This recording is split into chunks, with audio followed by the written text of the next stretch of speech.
place where no water is. Let's pause there because that's good right there. Because sometimes we find ourselves in a place where we can get some relief.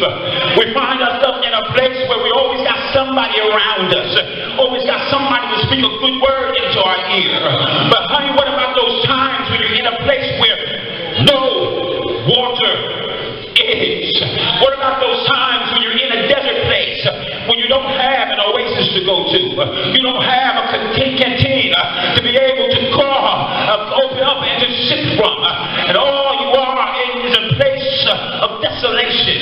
But I love what David says. He says, I'm longing for thee, and I'm thirsty for thee in a dry, thirsty place where no water is. He says, what I want to see while I'm here, even in my dry and thirsty place, he says, I want to see thy power and thy glory, so as I've seen it in the sanctuary. There's going to come a time when you're not going to be able to make it to the sanctuary, but do you still have a praise? There's going to come a time when you're not going to be able to get into the praise and the worship, but do you still have a praise? There's not going to be a time when the organ is going to be playing and the drums are going to be beating and the tambourine is going to be shaking, but do you still have a praise? Do you have a praise like you had it in the sanctuary? Even in the midst of your struggle, can you praise him when you're all by yourself? Can you praise him when ain't nobody else around? Can you praise him when all people have turned around and forsaken you? Can you praise him? Shout glory!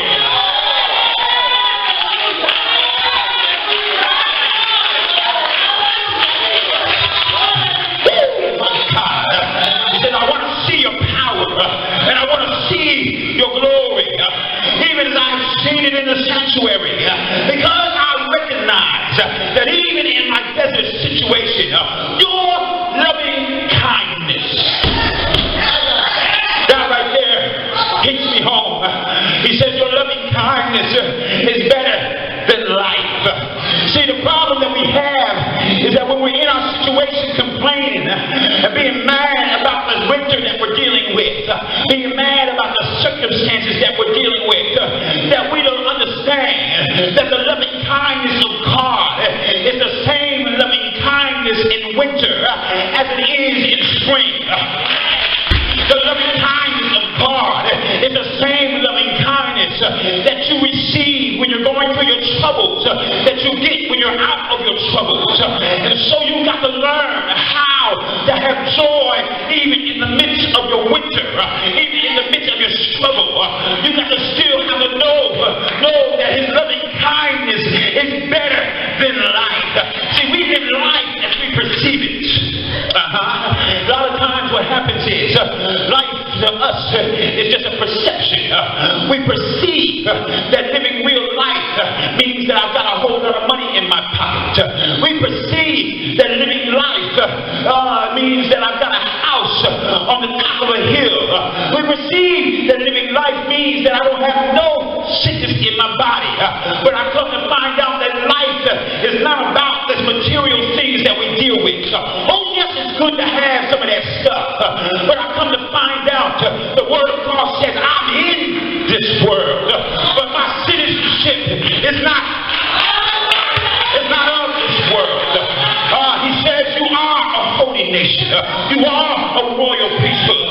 You are a peculiar people. For you have been called out of darkness. You have been translated into the kingdom of his dear son. And so I might be in this world.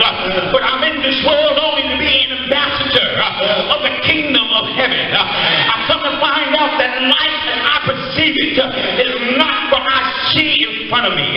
But life as it really is what my faith eyes see. We walk by faith. I feel like preaching for a moment. And not by sight. I've come to find out that I can look beyond the hills. I can look beyond the struggles and the troubles and know I've got a hope that lies up in heaven.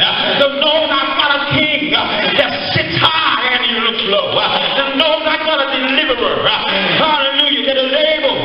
He's able to do exceedingly and abundantly above their hands.